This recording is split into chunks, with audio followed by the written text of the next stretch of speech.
ये दोस्तों नया सॉन्ग लेकर आए प्रिंस प्रिया है। गाना हर वीडियो होने वाला है, अच्छा लगे तो चैनल को सब्सक्राइब कर देना और गाना मार के लाभ को दिल से लाइक कर देना।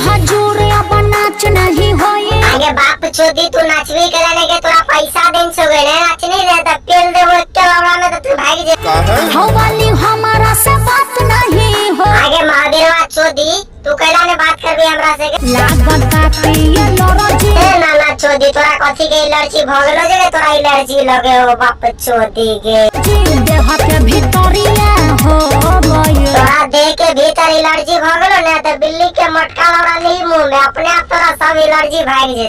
शाबाश बेटा बहुत बढ़िया। जनरेटर के धुआं से तोरा जनरेटर का धुआं कथी को देलोगे चोद देलोगे की जनरेटर वाला तोरा ढोही छोड़िया हो गए। अभी तो ढोड़ी है ना कारी भेलो अंदर वाला सामान तोर कारी भ जेते के लौड़ा मारो ने अंदर वाला सामान और ज्यादा काला भ जेते।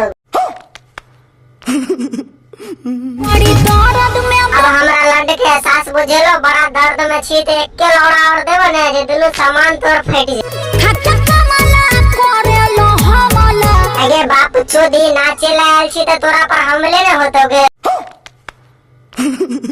बड़ी हरज में पानी हो से चोदी बड़ा हरज में भ गेले तू आगे बोल आधा गरम शरीरिया हो गए। आगे बाप चोदी शरीर गरम भ गेलो ने मारबो लौड़ा फेंक के मुंह सब तोरा फूट जेतोगे नाना चोदी मार साले का खोपड़ी तोड़ ये होई बुखार हो लगे हमरा लंड के तोरा असर करे लगलोगे जे तोरा बुखार धले एक सन में भइल रिएक्शन मारबो ने जे गधा वाला लौड़ा कि सब तोरा रिएक्शन भाग जेतो जाके गमछा ले आबे के साफ कर के तोरा चोद दिल को जे गमछा बिछावे के साफ तो करे पड़ते के हमारा लचरिया हो गए।